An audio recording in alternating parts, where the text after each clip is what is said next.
বোকা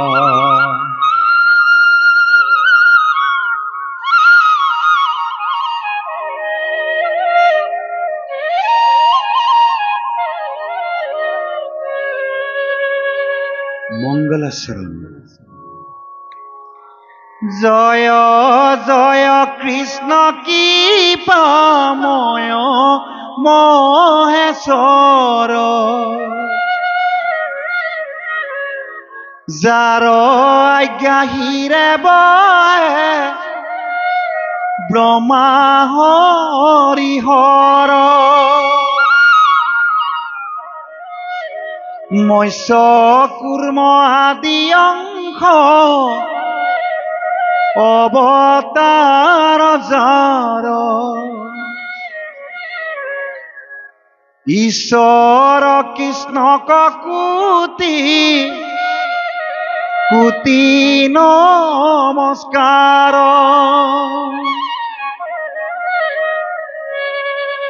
নমো নমো মধুমূৰ ৰিপু মহাহৰি, অন্তে যুত্ৰমাতি হুৱে যা কস্মৰি, সমস্ত জগত উদ্ধাৰক যাৰ নাম, হেনয় কৃষ্ণক কৰো সহস্ৰ প্ৰণাম, হেনয় কৃষ্ণক কৰো সহস্ৰ প্ৰণাম।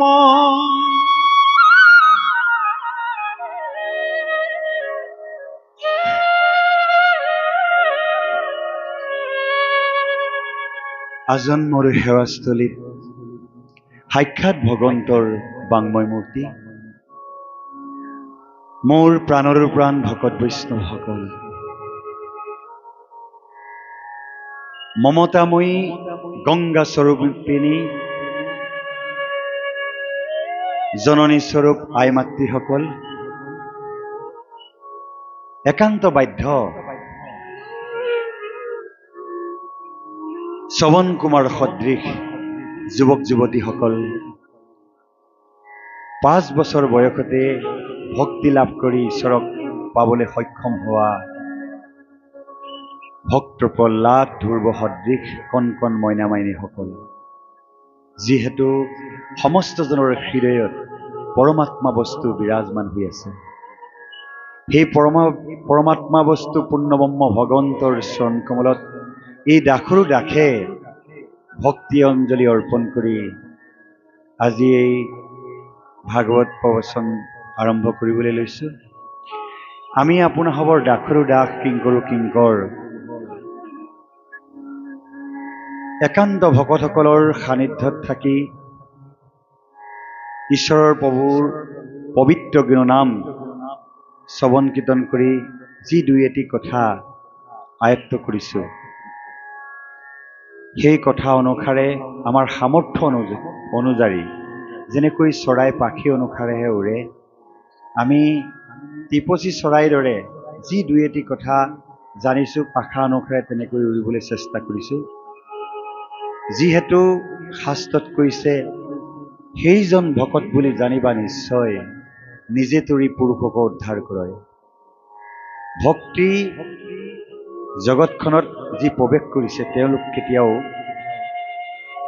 আত্মকেন্দ্ৰিক হ'ব নালাগে, নিজৰ স্বাৰ্থৰ কথা চিন্তা কৰিব নালাগে যে মই ঈশ্বৰক চিন্তা কৰিম, ঈশ্বৰ সেৱা কৰিম, মইহে ঈশ্বৰ ৰাজ্যত প্ৰৱেশ কৰিম, বাকীখন যেনেকৈ আছে তেনেকেই থাকক, এই ভাৱটো কেতিয়াও ৰাখিব নালাগে।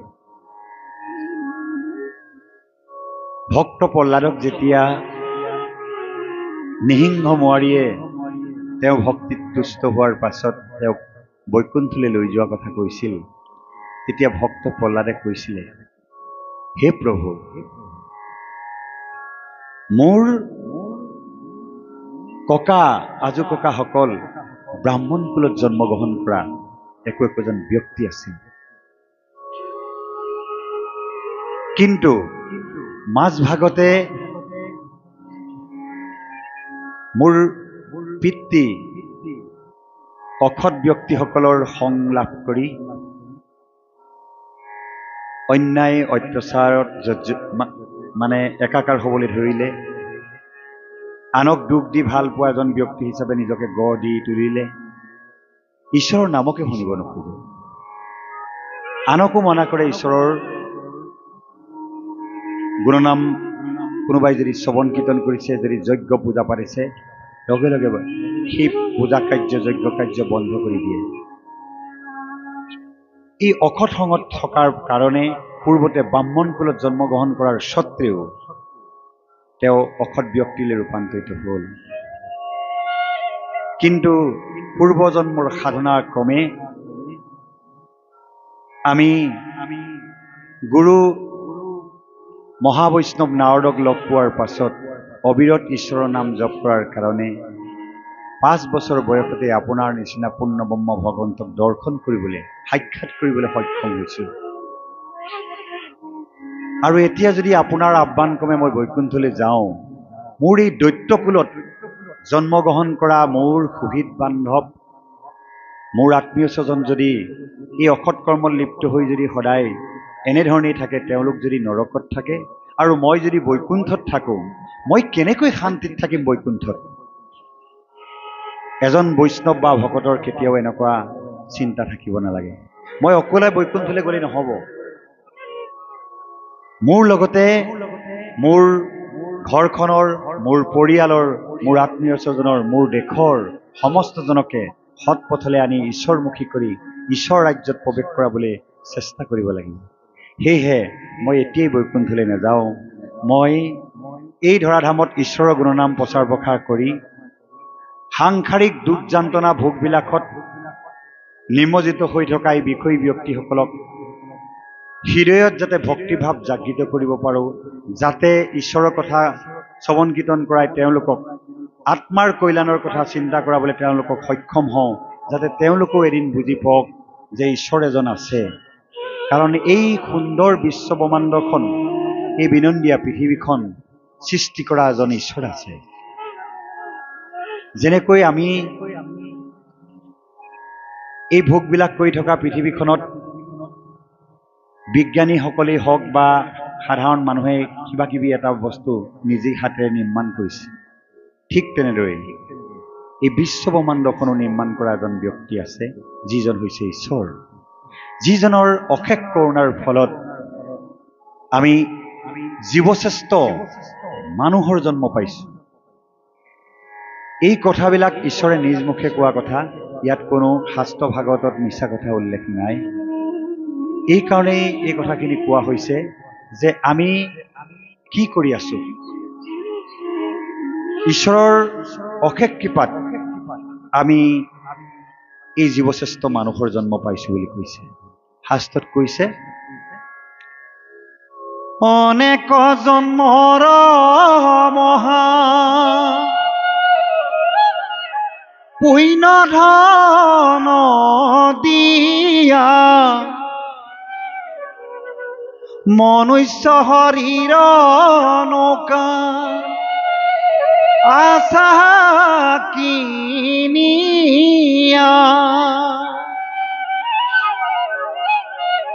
হে প্ৰভু সমস্ত, হে আই মাতৃসকল, এই কথাবিলাক শুনক আৰু লগে লগে অনুভৱ কৰক যে আমি যে এই মানুহৰ জন্মটো পাইছোঁ, এটা দুটা জন্মৰ সাধনা নহয়, কোটি কোটি জন্মৰ সাধনাৰ ফলতহে এই মানুহৰ জন্মটো পাইছোঁ।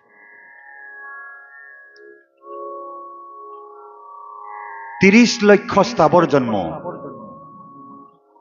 হেলাইকে প্ৰমুখ কৰি তৰু উত্তীৰ্ণ গছ লতিকাৰ জন্ম আমি 30 লক্ষ বাৰ ললোঁ। 9 লক্ষ কোটি কৃমি কীট, যিবোৰ কীট পতংগ আছে, এইবিলাক আমি 9 লক্ষ বাৰ জন্ম ললোঁ। 11 লক্ষ আমি পক্ষীৰ জন্ম ললোঁ। চৰাই চিৰিকটি জন্ম 11 লক্ষ বাৰ জন্ম ললোঁ। 30 লক্ষ 30 লাখ বাৰ পশুৰ জন্ম ললো। কুকুৰ মেকুৰীকে প্ৰমুখ্য কৰি হাতী, এই পৃথিৱীৰ পৰা বিলুপ্ত হৈ যোৱা ডাইনছৰকে প্ৰমুখ্য কৰি যিমান ডাঙৰ ডাঙৰ প্ৰাণী আছে এইবিলাকৰ জন্ম আমি 30 লক্ষ বাৰ ললো। তাৰ পাছত আমি সাধনাৰ ফলত এই মানুহৰ জন্মটো পাইছো। এই যে আমি আগৰ জন্মবিলাকত যি পুণ্য কৰিছিলোঁ, যেনেকৈ গছ হৈ থাকোঁতে আমি ফল মূল দিছিলোঁ, সেইবিলাক চৰাই চিৰিকটিয়ে খাইছিলে, মানুহে খাইছিলে, সেই ফলবিলাক ঈশ্বৰৰ কাৰ্যত অৰ্পণ কৰিছিলোঁ।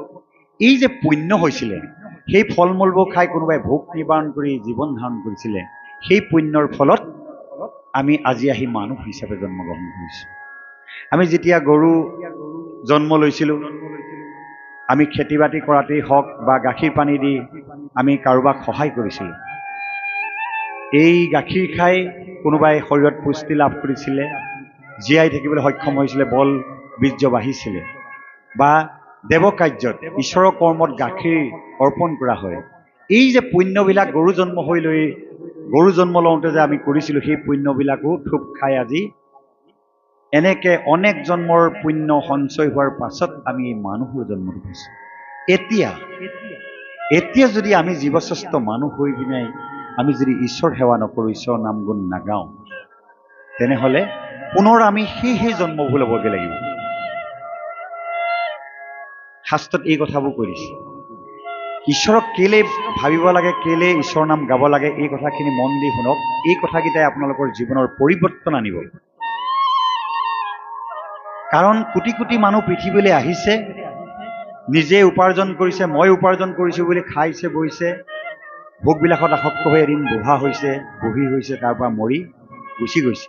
যোৱাৰ পাছৰখিনি কথা কোনেও নাজানো বুলি কৈছে।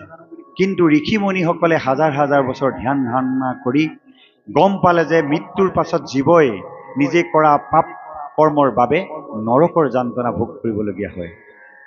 এই পৃথিৱীততো দুখ যান্ত্ৰণা ভোগ কৰিব লাগিবই, কিন্তু মৃত্যুৰ পাছতো নৰকত আমি বিভিন্ন যান্ত্ৰণা লাভ কৰিব লাগিব।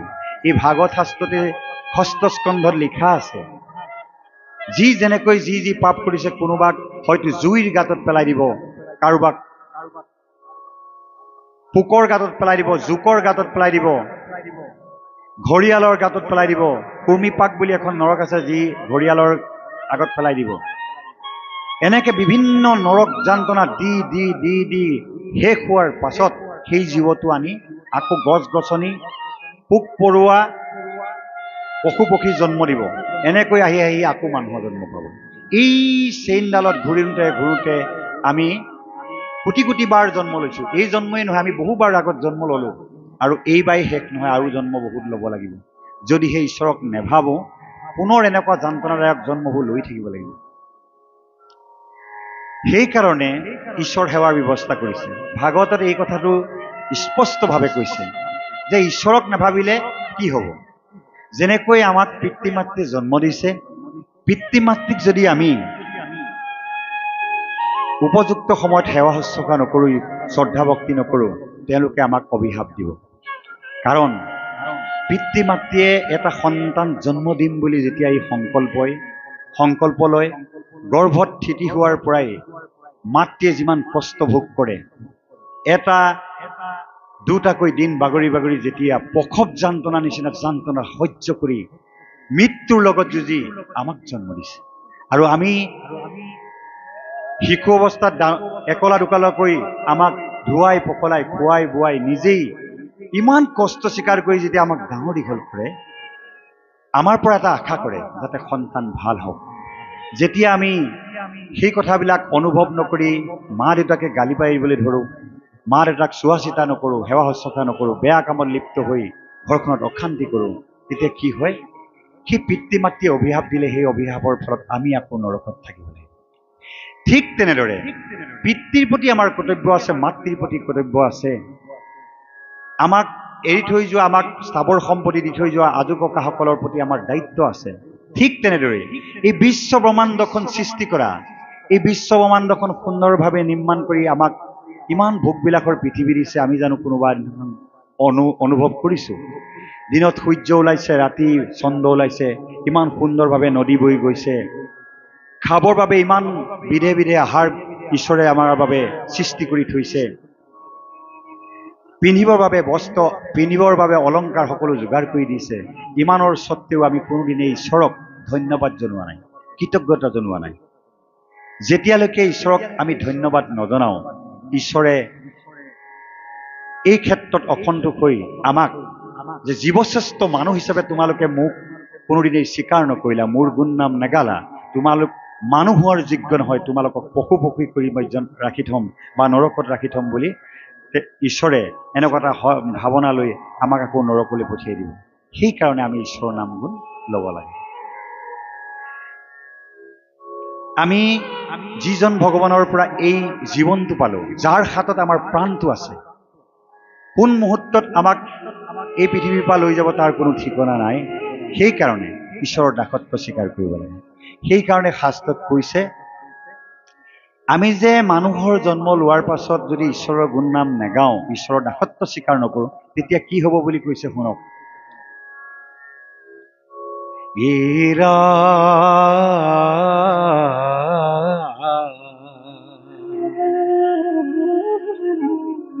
মনুষ্য শৰীৰ পায়া হৰিক নভজিলা,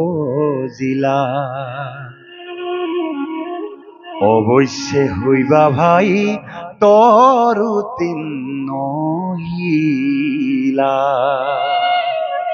মনুষ্যৰ জন্ম পাই যদি তুমি হৰিক ভজনা নকৰিলা, ঈশ্বৰৰ দাসত্ব স্বীকাৰ নকৰিলা, অৱশ্যেই তুমি তৰুতীৰ্ণশীল হৈ থাকিব লাগিব। এই ভাগৱততেই তেনেকুৱা বহু উদাহৰণ আছে।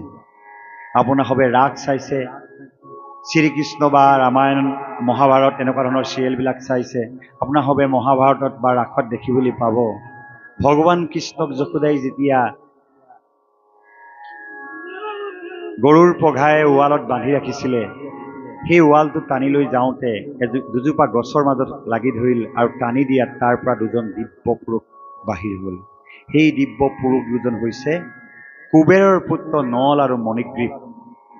এই দুজনে মহাবৈষ্ণৱ নাৰদক তেওঁ গৃহলৈ যাওঁতে সেৱা সৎকাৰ নকৰিছিলে।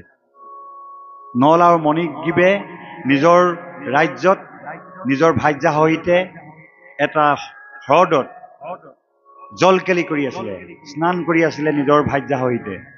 ওচৰেদি নাৰদ গৈছিলে, তেওঁলোক সন্মান নজনালে। এজন বৈষ্ণৱক দেখাৰ লগে লগে সেৱা সৎকাৰ নকৰিলে অপৰাধ হয়। সেই সেৱা নধৰাৰ কাৰণে অভিশপ্ত হ'ল আৰু গছ হৈ জন্ম ল'লে। দেৱতাৰ সন্তান যেতিয়া আনক সন্মান নজনোৱাৰ কাৰণে গছ হ'ব পাৰে, আপুনি মই সাধাৰণ জীৱ, আমাৰতো অসংখ্য পাপ আছে, আমি যে গছ নহ'ম তাৰ কি মানে আছে? গৌতম মুনি ভাৰ্যা অহল্যাই ঘৰত অকলে থকা অৱস্থাত ইন্দ্ৰই আহি তেওঁ সতীত্ব হৰণ কৰিলে। কিন্তু গৌতম মুনি আহি এনে অপকৰ্ম কৰা দেখি নিজৰ ভাৰ্যা অহল্যাক শীল হৈ থাকিবলৈ অভিশাপ দিলে। যেতিয়া হাতযোৰ কৰি গৌতম মুনিক ক্ষমা খুজিলে যে মই ইচ্ছাকৃতভাৱে এই পাপ কৰা নাই, ইন্দ্ৰই ছদ্মবেশ ধাৰণ কৰি মোৰ সতীত্ব হৰণ কৰিলে আৰু মই আপোনাৰ ৰূপ লৈ আহিছিলে, গৌতম মুনিৰ ৰূপ ধাৰণ কৰিহে ইন্দ্ৰই চলনা কৰিছিলে আচলতে। পাছত গম পোৱাৰ পাছত অহল্যাক ক'লে, তুমি শীল হৈ থাকিলেও প্ৰভু ৰামচন্দ্ৰ যেতিয়া এই ধৰাধামত জন্মগ্ৰহণ কৰিব, প্ৰভু ৰামচন্দ্ৰৰ চৰণৰ পদধূলি যেতিয়া তোমাৰ এই শীল হৈ থকা অৱস্থাত তোমাৰ গাত যেতিয়া ধূলি পৰিব, চৰণৰ ধূলি পদধূলি পৰিব, তেতিয়া তুমি মুক্তি পাবা।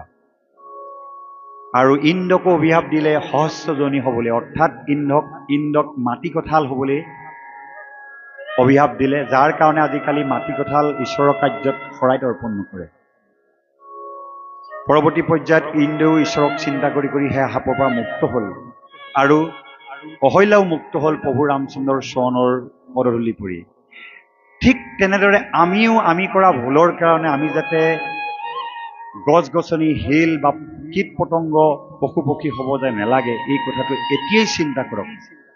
কাৰণ মানুহ হৈছে জীৱশ্ৰেষ্ঠ। আজি আমি উপাৰ্জন কৰিছোঁ, এটা সুন্দৰ ঘৰ বনাই থাকিবলৈ চেষ্টা কৰিছোঁ, ল'ৰা ছোৱালীক শিক্ষা দিছোঁ, ভালকে থাকিবলৈ জীৱন যাত্ৰা চলাবলৈ চেষ্টা কৰিছোঁ, উন্নত জেগাত মাটি কিনি ঘৰ বনাইছোঁ। কিন্তু মৃত্যুৰ পাছতো যাতে ভাল ঠাইত থাকিবলৈ হ'লে আমি এতিয়া অলপ প্ৰস্তুতি চলাব লাগিব, সাধনা কৰিব লাগিব, ঈশ্বৰৰ লগত সম্বন্ধ গঢ়িব লাগিব। আমাৰ ভুল ক'ত? আমি তেজমঙৰ সম্বন্ধ গঢ়ি এজনী কইনা বিয়া কৰাই আনিছোঁ, এজন পুৰুষলৈ বিয়া সোমাইছোঁ, মিতিৰ পাতিছোঁ, এই মিতিৰ লগত সম্বন্ধ গঢ়িছোঁ, কাৰোবাৰ লগত বন্ধুত্বৰ সম্বন্ধ গঢ়িছোঁ, নতুন নতুন সম্বন্ধ গঢ়িছোঁ, কিন্তু ঈশ্বৰৰ লগত সম্বন্ধ গঢ়িবলৈ চেষ্টা কৰা নাই। যিজনৰ লগত সম্বন্ধ গঢ়িলে আপোনাৰ লগতে আপোনাৰ বংশৰ ব্যক্তিসকল বৈকুণ্ঠত থাকিবলৈ পাব, সেইজন ব্যক্তিৰ লগত সম্বন্ধ গঢ়ক। প্ৰেমৰ সম্পৰ্ক গঢ়ি তোলক, আপোনাৰ জীৱন ধন্য হৈ যাব। ভাগৱত শাস্ত্ৰই এই কথাবোৰ পুনৰ কৈছে, আকৌ কৈছে, তমু গুণে অন্ধে থাকি কৰে হিংসা কৰ্ম, সিংহ বাঘ সৰ্প কুকুৰ শুৱে জন্ম।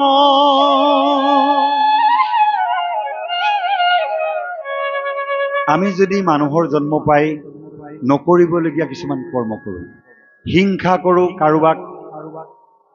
কাৰোবাক অন্যায় কৰোঁ, বিনা কাৰণত অত্যাচাৰ কৰোঁ, কাৰোবাক মাৰি পেলাওঁ, কাৰোবাৰ ধন সম্পত্তি আত্মসাৎ কৰোঁ, চুৰ ডকাইত কৰোঁ, কোনো জীৱক দয়া মমতা নাৰাখি অহৰ্নিশে যদি আমি কাটি মাৰি থাকোঁ, তেতিয়া আমাৰ তাৰ ফলত কি হ'ব বুলি কৈছে? সিংহ বাঘ কুকুৰ সাপ এনেকুৱা হিংসুক প্ৰাণী হৈ জন্ম ল'ব লাগিব বুলি ভগৱানে নিজ মুখে গীতাত অৰ্জুনক কৈছে। ভগৱানে কেতিয়াও মিছা কথা নকয়, যিহেতু তেওঁৱেই আমাক সৃষ্টি কৰিছে। আমি তাৰ হাতৰ পুতলা, ভগৱন্তৰ হাতৰ পুতলা আমি। এতিয়া প্ৰশ্ন হ'ব, আমি মৃত্যুৰ পাছত, মৰি যোৱাৰ পাছত আমাক নিজৰ পৰম্পৰা অনুসৰি কোনোবাই হয়তো পুতি ৰাখিব, কোনোবাই হয়তো জ্বলাই ৰাখিব, আমাক পঞ্চভূতত বিলীন কৰিবলৈ চেষ্টা কৰিব। মৃত্যুৰ পাছত আকৌ আমাক নৰকত যান্ত্ৰণা দিবলৈ আমাক ক'ত পাব? এনেকুৱা প্ৰশ্ন কাৰোবাৰ মনত আহিব পাৰে। শাস্ত্ৰত কৈছে, আমি যেতিয়া কৰ্ম কৰি এই সংসাৰত আমাৰ দেহটো যেতিয়া আমাৰ সৎকাৰ কৰিব মৃত্যুৰ শেষ সময়ত, সেই সৎকাৰ কৰাৰ পাছত আমি ভাবিছোঁ, আমাৰ অল্প জ্ঞানে ভাবিছোঁ যে আমি আৰু ইয়াতে শেষ, আকৌ ক'ত স্বৰ্গ নৰকৰ কথা আছে? কিন্তু আছে। কি কৈছে? যেনেকৈ আমি বজাৰৰ পৰা এনেকুৱা কিছুমান পুতলা কিনি আনো, যিবিলাক পুতলা হাত ভৰি এৰুৱাব পাৰি, আমি থান বান কৰি ভাঙি পেলাব পাৰোঁ, আকৌ যোৰা লগালে এটা সুন্দৰ পুতলা হৈ পৰে।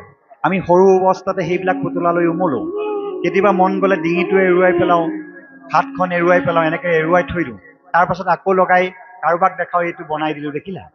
ঠিক তেনেদৰে আমি মৃত্যুৰ পাছত যেতিয়া আমাক জুইয়ে পুৰি ছাই কৰি দিব বা মাটিত পুতি থ'ব, আমি এদিন নাইকিয়া হৈ যাম, মাটিতে মিলি যাম। তাৰ পাছত আমাক জমপুৰীত ঈশ্বৰৰ হাতৰ আমি পুতলা, আমাক আকৌ গঢ়ি ল'ব, গঢ়ি লৈ কি কি ভুল কৰিছিলোঁ সেই ভুল কৰাৰ সেই বহীকেইখন উলিয়াব। আমাৰ ভুলৰ পাপৰ গোটেই বহীকেইখন উলিয়াই দিনত চিত্তই ৰাতি গুপ্তই লিখি ৰাখে। যমৰ দুজন অনুচৰ আছে, এজনৰ নাম চিত্ত, এজনৰ নাম হৈছে গুপ্ত। এই দুইজনে আমাৰ জীৱনত কৰি থকা পাপবিলাক লিখি থাকে আৰু পুণ্যবিলাকো লিখে। যদি পুণ্য বেছি হৈছে আমাক ভাল জেগালৈ লৈ যাব, পাপ যদি বেছি হৈছে নৰকলৈ পঠিয়াই দিব। এতিয়া আমি যিমান ধন সম্পত্তি ঘটিম, এইখিনি আমাৰ ল'ৰা ছোৱালী বা আমাৰ এই সংসাৰৰ কাৰণে, এইবোৰ ইয়াতে এৰি থৈ যাব লাগিব। যিজনী মানুহক আমি নিজৰ ভাৰ্যা হিচাপে কাৰোবাৰ ঘৰৰ পৰা ধুনীয়া ছোৱালী এজনী বিয়া কৰাই আনিছোঁ, বা এজন সুন্দৰ যুৱকলে নিজৰ কইনাগৰাকীক বিবাহ দিছোঁ, এটা সম্বন্ধ কৰিছোঁ, এই ভাৰ্যাগৰাকীও মৃত্যুৰ পাছত চোতাললৈকেহে, তাতকৈ আগলৈ যাব নোৱাৰে। আৰু যিটো দেহা আমি ভাল ভাল বস্তু খাই সুন্দৰ সুঠাম বুলি আনৰ আগত দেখাই আছোঁ, এই দেহাটো শ্মশানলৈকেহে, তাতকৈ আগলৈ যাব নোৱাৰে। মৃত্যুৰ পাছত এই দেহাটো আমাৰ আত্মীয় স্বজনে কান্দি কান্দি নি শ্মশানত হয় পুতি থ'ব, নহয় জ্বলাই ছাই কৰি দিব, তাতকৈ আগলৈ যাব নোৱাৰে। তেনেহ'লে কিহৰ অহংকাৰ? আমাতকৈ বহু ধনী ধনী মানুহ এই মাটিৰ তলত শুই আছে বা জুইয়ে পুৰি ছাই কৰি দিছে। আমাতকৈ বহু জ্ঞানী মানুহ, বহুত উচ্চ শিক্ষাৰে শিক্ষিত ব্যক্তি এদিন নিশেষ হৈ গৈছে, এনেকুৱা শ্মশানতেই মাটিৰ লগত মিলি গৈছে। সুন্দৰ স্বাস্থ্য অধিকাৰী ব্যক্তিও এই মাটিৰ লগত মিলি গৈছে। লগত একো নিব নোৱাৰে। নিব পাৰিব কি? ভাল গুণখিনি আৰু ঈশ্বৰৰ নামখিনি। কাৰণ আমাৰ শাস্ত্ৰত কৈছে ধনেই ধৰ্মৰ মূল, ধন নহ'লে যায় জাতি কুল। ধন নহ'লে আত্মীয় স্বজনে আপোনাক আদৰ নকৰিব, ভাল ধৰণে খোৱা পিন্ধা যোগান ধৰিব নোৱাৰিব পৰিয়ালক। কিন্তু এইখিনি লাগিব, কিন্তু সৎ উপায়ে ধন উপাৰ্জন কৰক। কিন্তু শাস্ত্ৰত কৈছে তাৰ ওপৰত এটা ধন আছে, সেই ধনটো কি? নাম পৰম ধন। ঈশ্বৰৰ নাম হৈছে পৰম ধন। এই ধনখিনি আকৌ মৃত্যুৰ পাছত আমি ওপৰলৈ লৈ যাব পাৰোঁ। আপুনি যেনেকৈ এটকা দুটকাকৈ 1 লাখ 2 লাখ 1 কোটিলৈকে ঘটিছে, সেইখিনি বেংকত জমা ৰাখিছে, ঠিক তেনেদৰে আজি কৃষ্ণ বুলি কৈছে, কাইলৈ ৰাম বুলি কৈছে, এই ঈশ্বৰৰ নামত অংশগ্ৰহণ কৰিছে, বাতি কাঢ়ি ধুইছে, কলপাত কাটিছে, ভকতক সেৱা শুশ্ৰূষা কৰিছে, এই পুণ্যবোৰ আপোনাৰ নাম ধনলৈ পৰিণত হ'ল। এইখিনিয়ে মৃত্যুৰ পাছত যেতিয়া যমপুৰীত আপোনাৰ বিচাৰ চলিব, মোৰ বিচাৰ চলিব, সেই সময়ত সেইখিনিয়ে কাম দিব। যে ঈশ্বৰৰ আপোনালোকে জানে মহাপপী অজামিলে গোটেই জীৱনটো পাপ কৰিলে, কিন্তু পুত্ৰৰ নাম আছিলে নাৰায়ণ। মৃত্যুৰ সময়ত এবাৰ নাৰায়ণৰ নামটো লোৱাৰ কাৰণে যমদূতে বান্ধি কুন্ধি লৈ যোৱাৰ অৱস্থাটো বিষ্ণুদূত আহি যমদূতক খেদি সেই অজামিলক বৈকুণ্ঠলৈ লৈ গ'ল। ইয়াৰ দ্বাৰা কি বুজালে? যে ঈশ্বৰৰ নামৰ ইমান মহামহিমা যে নাম লোৱাৰ লগে লগেই সেই জীৱটোক যমদূতক খেদি বৈকুণ্ঠলৈ নিবলৈ দূতসকলে, বিষ্ণুদূতসকলে সক্ষম হ'ল। যমদূত আৰু যমৰ তাত কাম নাইকিয়া হ'ল। যমৰ ভয়ৰ পৰা যদি আপোনালোকে বাচিব বিচাৰে, নৰকৰ যান্ত্ৰনাৰ পৰা যদি বাচিব বিচাৰে, ঈশ্বৰৰ নাম ল'বই লাগিব। আজি উদযাপন সমিতিয়ে ধন খৰচ কৰি অনুষ্ঠানটো পাতিছে এই কাৰণে, যাতে আপোনালোকৰ জীৱনৰ এটা পৰিৱৰ্তন হওক। আজি শিৱসাগৰত, গুৱাহাটীত, দিল্লী, মুম্বাই, ইংলেণ্ড, আমেৰিকাত কোনোবাই ইয়াৰ পৰা গৈ মাটি ল'বগৈ পাৰিব সামৰ্থ্য অনুযায়ী, কিন্তু বৈকুণ্ঠত মাটি ল'বলৈ বা ঘৰ বনাবলৈ সক্ষম নহ'ব। পাৰিব। দুখীয়া এইখন গাঁৱৰ একেবাৰে দুখীয়া ব্যক্তিজনো বৈকুণ্ঠত মাটি ল'বলৈ বা বাস কৰিবলৈ সক্ষম হ'ব, যদিহে ঈশ্বৰৰ ভক্তি ৰাখে। কাৰণ ঈশ্বৰৰ লগত সম্বন্ধ গঢ়িলে, যেনেকৈ আপোনালোকৰ ঘৰৰ যদি অভাৱ অকণমান অনাটন থাকে বা অভাৱ থাকে, আপোনাৰ মৃত্যুৰ কুটুম আত্মীয় স্বজনে সহায় কৰে, ঠিক তেনেদৰে কিহৰ কাৰণে কৰে? কাৰোবাৰ লগত আপোনাৰ মৃত্যু কুটুমৰ লগত সম্বন্ধ এটা আছে তেজমহৰ, ঈশ্বৰৰ লগত সম্বন্ধ ৰাখক। আপোনাক ঈশ্বৰে ইয়াৰ পৰা লৈ গৈ বৈকুণ্ঠত স্থান দিব। এইটো কেনেকে কৈছে? শাস্ত্ৰত কৈছে, মুহুৰ স্বৰূপ চিন্তে যিতু জন, মুহুৰ স্বৰূপ পায় হৈয়া পাৰিষদ থাকে বৈকুণ্ঠত, তাৰ জন্ম মৃত্যু নাই। ঈশ্বৰ প্ৰভু ভগৱন্তই নিজ মুখে কৈছে, মোৰ স্বৰূপটো, মোৰ চেহেৰাটো যি চিন্তা কৰিব, মোৰ গুণনাম যি গাব, মোৰ স্বৰূপটো পাই যাব, মোৰ ৰূপটো পাই যাব। হৈয়া পাৰিষদ থাকে বৈকুণ্ঠত, তাৰ জন্ম মৃত্যু নাই। তেওঁ আৰু বাৰে বাৰে জন্মগ্ৰহণ কৰিব নালাগে, নৰকৰ যান্ত্ৰনা ভোগ কৰিব নালাগে, কীট পতংগ, সাপ বা কুকুৰ মেকুৰী জন্মগ্ৰহণ আৰু কৰিব নালাগে। যেনেকৈ আমাৰ সন্তানসকল ভাল হোৱাটো আমি কামনা কৰোঁ, ভাল আমি মৰি গ'লেও আমাৰ সন্তানবিলাক ভালকৈ থকা খোৱা কথা চিন্তা কৰোঁ, ঠিক তেনেদৰে আমি মৃত্যু হৈ যোৱাৰ পাছতো আমাৰ সন্তানসকলো যাতে বা আমিয়ে হওক বৈকুণ্ঠত থকা কথাটো চবেই চিন্তা কৰিব, পৰকালত ভাল হোৱাটো চবেই চিন্তা কৰে। সেইকাৰণে এই শাস্ত্ৰৰ যোগেদি এই জ্ঞানখিনি অৰ্পণ কৰিছে, যাতে আমি যেনেকৈ সৰুতে বা ডেকা কালত আইনা খুব চাওঁ, যুৱকেই হওক যুৱতীয়েই হওক, আমি সকলোৱে আইনা চাই ভাল পাওঁ, কাৰণ নিজক আনতকৈ ধুনীয়া কৰিবলৈ আমি চেষ্টা কৰোঁ। কেতিয়াবা কেতিয়াবা চলচ্চিত্ৰ জগতৰ সুন্দৰ সুন্দৰ সুদৰ্শন অভিনেতা অভিনেত্ৰীসকলৰ নিচিনাকৈ নিজকে সজাই পৰাই তোলোঁ, যাতে তেওঁলোকৰ নিচিনা আমি আনে যাতে আমাক তেওঁলোকৰ নিচিনা দেখক।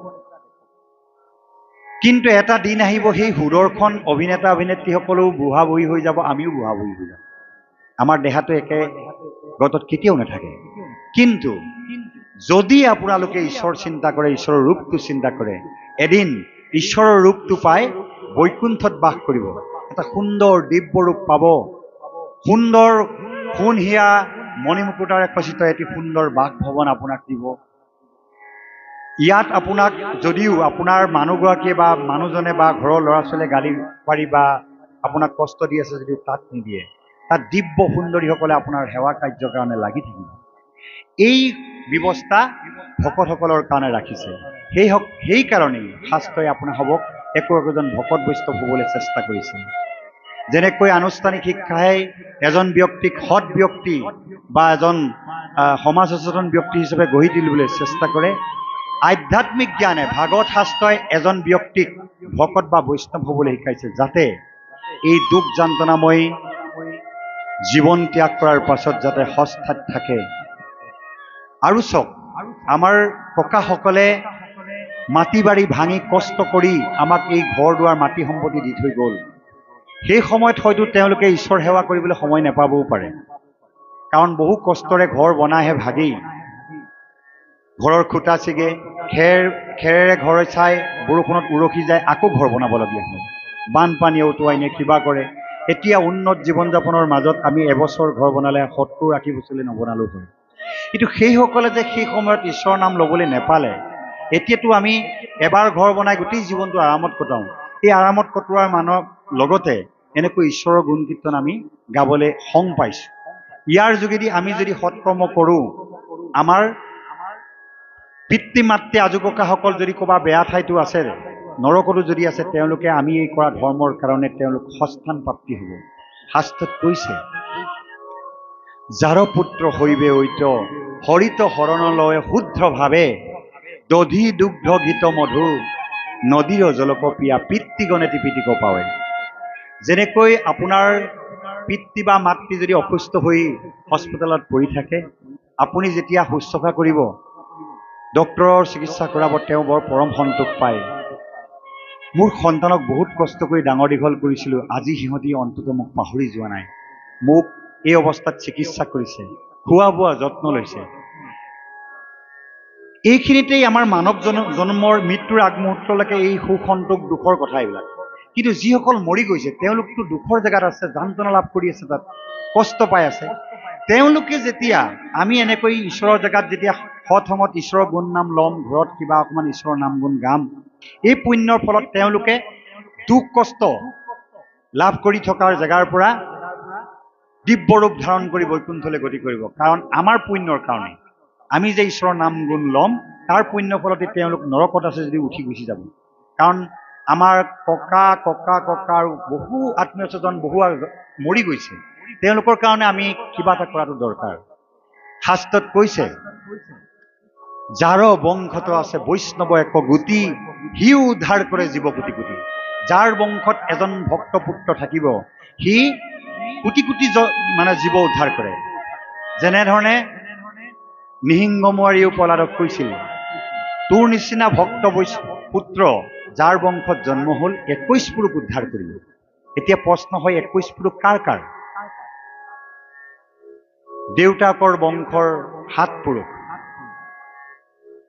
আজি এই মিলি পৰিয়াল, তাৰে পৰিয়ালে আছে, এজন যদি তাত ভক্তপুত্ৰ জন্ম হয়, তেওঁলোকৰ দেউতাকৰ ককা আজু ককাৰ 7 পুৰুষৰ পিতৃ পিতামহ যদি কিবা নৰকতো আছে ভুলবশতঃ, তেওঁলোকক উদ্ধাৰ কৰিব পাৰিব।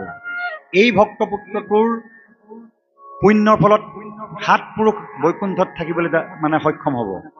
আৰু মাতৃ, যিগৰাকী মাতৃক বেলেগ এখন ঘৰৰ পৰা বিবাহ কৰাই আনিছিল, সেইখন ঘৰৰ মাতৃগৰাকী নোহোৱা হ'লে সেই সন্তানটো জন্ম নহ'লহেঁতেন। পিতৃ মাতৃ দুয়োজনৰ সংযোগতহে এটি সন্তান জন্ম হৈছে। এই ভক্তপুত্ৰটোৰ মাক যেতিয়া এখন ঘৰৰ পৰা বিয়া কৰাই অনা হৈছিলে, সেই মমায়েকৰ ঘৰৰ অৰ্থাৎ মাতৃৰ ঘৰৰ 7 পুৰুষ উদ্ধাৰ কৰিবলৈ সক্ষম হ'ব। আৰু কাৰ হ'ব? কিবা যদি পাপ কৰ্ম কৰি কোনোবা এজন ব্যক্তিয়ে গৰু, ম'হ, কুকুৰ, ছাগলী জন্ম গ্ৰহণ কৰিছিলে, আমিওতো নাজানো, ইয়াৰ আগৰ জন্মত হয়তো শাস্ত্ৰই কোৱা মতে 84 লক্ষ জন্ম লৈ আহিছোঁ।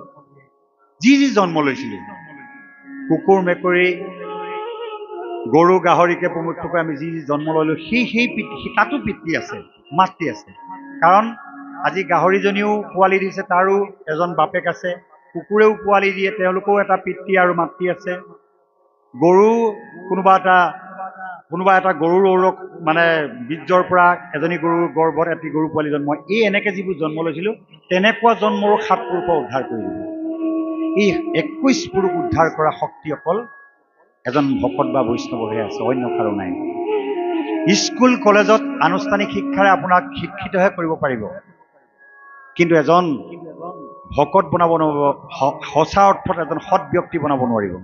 ডাক্তৰ বা ইঞ্জিনিয়াৰ হ'লেই এজন ভাল মানুহ নহ'বও পাৰে। ছ'চিয়েল মিডিয়াত সকলো দেখি আছে কোনে কি কাণ্ড কৰি আছে, কিন্তু এজন ভকতে কেতিয়াও লাখ টকা দিলেও এজন মানুহক হত্যা কৰিব নোৱাৰে। লাখ টকা দিলেও কাৰোবাক যাদুমন্ত্ৰ কৰিব নোৱাৰে। লাখ টকা দিলেও কাণৰ অহিত চিন্তা নকৰে। তেওঁ নিজৰ লগতে আনৰ কল্যাণৰ কথা চিন্তা কৰে। প্ৰকৃত ভকত হ'বলৈ হ'লে আমি এনেকুৱা আধ্যাত্মিক অনুষ্ঠানতহে এই শিক্ষাবিলাক দিয়া হয়, স্কুল কলেজত এইবিলাক শিকোৱা নহয়। সেইকাৰণে গুৰুজনাই নগাৰ নৰোত্তম, গাৰুৰ গোবিন্দ, মিচিঙৰ পৰমানন্দ, কৈৱত্ৰৰ পূৰ্ণানন্দ, এনেকৈ বিভিন্ন জাতিৰ একোজন গুৰু নিৰ্বাচন কৰি নাম ধৰ্ম প্ৰচাৰ প্ৰসাৰ কৰিছিলে, যাতে নজনা নুশুনা ব্যক্তিসকলক এই কথাবিলাক শিকাওক, বুজাওক, যাতে তেওঁলোকে সৎপথলৈ আহি ঈশ্বৰ চিন্তা কৰি কেনেকৈনো পৃথিৱীলৈ আহিলোঁ আৰু ক'ৰ পৰা আহিলোঁ, ক'লৈ ঘূৰি যাব লাগিব, এই কথাটো শিকক। আমি পৰিচয় দিলে কি কওঁ? ঘৰ ক'ত? শিৱসাগৰত। ঘৰ ক'ত? দিচাংমুখত। আমাৰ পৰিচয় এইটো দিওঁ। কাৰ পিতেক? আমুকৰ পিতেক। বোলে ৰত্নেশ্বৰ তাৰে পিতেক মই। কিন্তু আচল পৰিচয় জানো এইটো? কেইটামান দিনৰ কাৰণে এইটো আইডেণ্টিটি। তাৰ আগত কিমান পিতৃ মাতৃ এৰি থৈ আহিলোঁ, আগৰ জন্মবিলাকত লোৱা পিতৃ মাতৃসকল ক'লৈ গ'ল? সেইসকলতো কালৰ সোঁতত হেৰাই গ'ল। আকৌ ভুল কৰিলে কাৰ কাৰ ঘৰত জন্ম ল'ম তাৰ কি ঠিকনা আছে?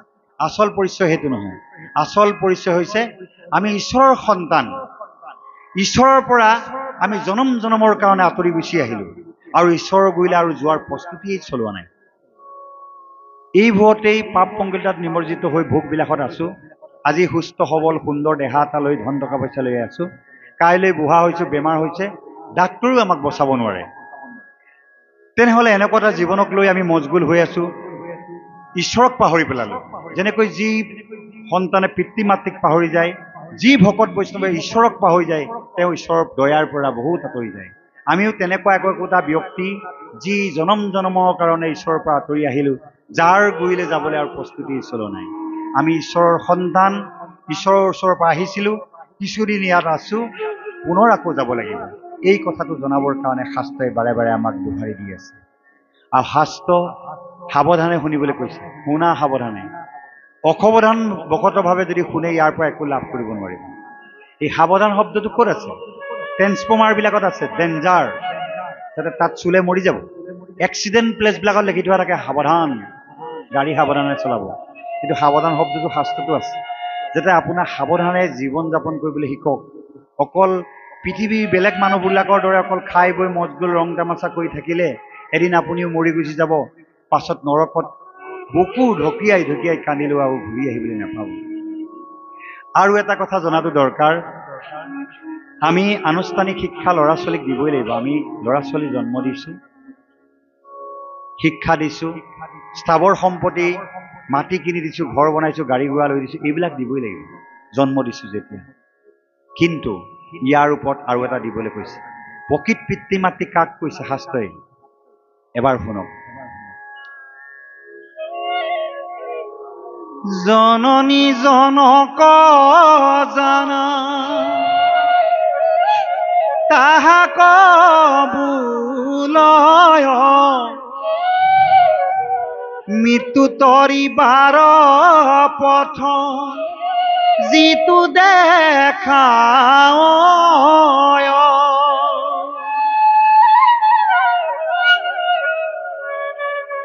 জননী মানে হৈছে মাতৃ, জনক মানে হৈছে পিতৃ। জননী জনক তাহাক বুলয়, মৃত্যু তৰিবাৰ পথ যিটো দেখায়। তাৰমানে প্ৰকৃত পিতৃ মাতৃ সেইজনৰ কথা কৈছে। সেইজনহে প্ৰকৃত পিতৃ মাতৃ, যিজনে নিজৰ সন্তানক ঈশ্বৰৰ সেৱা কৰিবলৈ শিকায়। যাতে আমি সন্তানটোক আনুষ্ঠানিক শিক্ষা দিব লাগিব, স্কুল কলেজত পঢ়াবই লাগিব। মানুহ হিচাপে জীয়াই থাকিবলৈ হ'লে শিষ্টাচাৰ, ভাল জ্ঞান, সমাজত কেনেকৈ খাপ খাই জীয়াই থাকিব লাগে, সৎ মানুহ হিচাপে কেনেকৈ থাকিব লাগে, এইবোৰ শিক্ষা আনুষ্ঠানিক শিক্ষা দিবই লাগিব। কিন্তু আধ্যাত্মিক জ্ঞান দিব লাগিব যে আমাৰ আত্মাৰ কল্যাণৰ কথা সেই শিশু অৱস্থা পাই দিব লাগিব। আমাৰ এতিয়া কি হয়, আমি যেতিয়া বিয়া পাতো কাষৰ ঘৰৰ মানুহে ভাবে আমাৰ ল'ৰাটোৱে বিয়া পাতিলে, কাষৰ ঘৰৰ মানুহো বিয়া পাতিছে, অন্যজনে ভাবিছে যে আমাৰ ল'ৰাটো বিয়া পাতিবলৈ থাকি গৈছে, তাকো বিয়াখন পাতি দিব লাগে। ধুমধামেৰে লাখ টকা খৰচ কৰি বিয়াখন পাতি দিয়ে, তাৰ পাছত আৰু এৰি দিয়ে, যি কৰ কৰি থাকে। আচল সেইটো কথা নহয়। আপোনালোকে ইয়াত কৃষি কৰ্ম কৰি জীৱন নিৰ্বাহ কৰা বহু ব্যক্তি আছে জানে, এডৰা মাটিত কিমানবাৰ হাল বোৱাৰ পাছত, চহোৱাৰ পাছত উপযুক্তভাৱে বীজ ৰোপণ কৰিলে বীজটো ভাল হয়, তাৰ পাছত সেই বীজৰ দ্বাৰা উন্নত ফচল হয়, তাৰ পৰা আমি ভাল ফল আশা কৰিব পাৰোঁ। ঠিক তেনেদৰে এনেই নিজৰ কইনাগৰাকী কাৰোবাৰ উপযুক্ত ল'ৰা এটালৈ দিলেই নিজৰ দায়িত্ব শেষ নহয়, ছোৱালী এজনী বিয়া কৰি আনিলেই দায়িত্ব শেষ নহয়। সংসাৰ ধৰ্ম বুলি কৈছে, অৰ্থাৎ বৈবাহিক সম্বন্ধটো এটা ধৰ্ম। ডেকা কালত বা গাভৰু কালত নিজৰ মনটো বহুজনৰ পৰা আঁতৰাই আনি এজনত অৰ্পণ কৰাকে বিবাহ বুলি কোৱা হৈছে। ঠিক তেনেদৰে বিভিন্ন দেৱতাৰ পৰা মনটো আঁতৰাই দেৱতাৰো দেৱতা প্ৰাণ কৃষ্ণ ভগৱন্তত অৰ্পণ কৰি দাসত্ব স্বীকাৰ কৰাকে নাম ধৰ্ম বুলি কোৱা হৈছে। আৰু সংসাৰ ধৰ্ম এনেকুৱা যে ঈশ্বৰক ভজি সংসাৰ ধৰ্ম পালন কৰিলে সংসাৰৰ কোনো দুখেই স্পৰ্শ নকৰে, সকলো কৰ্ম ঈশ্বৰক অৰ্পণ কৰিবলৈ কৈছে। সেইকাৰণে ঈশ্বৰক সেই দৰা কইনাশালক অৰ্পণ কৰি কথা কিছুমান বুজাব লাগে, যাতে তোমালোকৰ দ্বাৰা এটি সৎ সন্তানৰ কামনা কৰা হৈছে। এনেই ল'ৰা এটা জন্ম দি ডাঙৰ দীঘল কৰি আনুষ্ঠানিক শিক্ষাই ডাক্তৰ ইঞ্জিনিয়াৰ বনাব পাৰিব, কিন্তু সিও এদিন যদি ঈশ্বৰক নভবাকে বুঢ়া হৈ বেয়া কৰ্মত লিপ্ত হয়, সিও নৰকত থাকিব লাগিব, সেইটো খাটান। সেইকাৰণে এই সন্তানটো জন্ম দিবৰ কাৰণে সাধনা লাগিব। এতিয়া কি কৈছে শাস্ত্ৰত, বসুদেৱ দৈৱকীয়ে কৃষ্ণৰ নিচিনা এটি সন্তান জন্ম দিবৰ কাৰণে 10,000 বছৰ গছৰ শুকান পাত খাই বায়ু ভক্ষণ কৰি ঈশ্বৰ সাধনা কৰিছিলে। প্ৰভু, তোমাৰ নিচিনা এটি সন্তান লাগে মোক, যিটো সন্তানে জগতৰ কল্যাণ সাধন কৰে। আৰু সেইকাৰণে হুতপাপী, পিষ্ণি, অদিতি, কাশ্যপ, বসুদেৱ দৈৱকী তিনিটা জনমতে ঈশ্বৰৰ সন্তান হিচাপে পাইছিলে। এতিয়া শুনকচোন, আপোনাক সবে বিয়া পাতি নিজৰ সন্তানলৈ কইনা এগৰাকী আনিছে বা নিজৰ কইনাগৰাকী বেলেগ এঘৰলৈ বিবাহ দিছে। এই সন্তান এটা যে জন্ম দিব, এই কথাটো এবাৰ ভাল এটি সন্তান জন্ম দিবৰ বাবে ঘৰৰ মুখীয়াজনে বা পিতৃ মাতৃয়ে কেতিয়াবা বুজাইছে নাই বাৰু? যদি নাই বুজোৱা, আজিৰ পৰা বুজাবলৈ চেষ্টা কৰিব।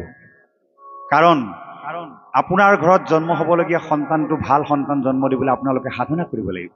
সেই দৰা কইনাসকলক বুজাব লাগিব, যাতে তোমালোকে ঈশ্বৰক চিন্তা কৰিহে সন্তান জন্ম দিবা, অকল দেহৰ ভোগ আনন্দ ল'বৰ কাৰণে সন্তান জন্ম নিদিবা। যদি দেহৰ আনন্দ ভোগবিলাকৰ কাৰণে যদি সন্তান জন্ম দিয়া, এই সন্তানে এদিন তোমাক বেয়া মাত মাতি তোমাৰ ডিঙিত ধৰিব, পইচাৰ কাৰণে তোমাক অত্যাচাৰ কৰিব, সা সম্পত্তি বিকি তোমাক এনেকুৱা এটা অৱস্থালৈ নিব, তুমি প্ৰত্যেকটো দিনেই অশান্তিত জীয়াই থাকিব লাগিব। যদি সাধনালব্ধ সন্তান জন্ম দিয়ে, এই সন্তানে সদায় পিতৃ মাতৃক ঈশ্বৰ দেখা দি দেখিব। সেইকাৰণে সৎ সন্তান জন্ম দিবলৈ কৈছে, জননী জনক তাহা কবলৈ মৃত্যু তৰিবাৰ পথ যিটো দেখায়। পিতৃ মাতৃয়ে গৰ্ভত সন্তান ঠিক হওঁতে ঈশ্বৰক চিন্তা কৰাৰ পাছত সন্তানটোক ভাল কামনা কৰিব লাগে। আৰু সন্তানটো জন্ম হোৱাৰ পাছতেই মাত ফুটাৰ লগে লগে ঈশ্বৰৰ নাম মুখত আহিবলৈ তেওঁক ঈশ্বৰৰ নামটো শিকাব লাগে। আমাৰ সৰ্বসাধাৰণতে সৰু ল'ৰাবিলাকক ওচৰ চুবুৰীয়াই বা মাক বাপেকে ঘৰৰ মানুহবিলাকে বেয়া কথা শিকায়, শুনিবলৈ ভাল লাগে বুলি সৰু ল'ৰাক বেয়া কথা শিকাই দিয়ে, কিন্তু ঈশ্বৰৰ নামহে শিকাব লাগে।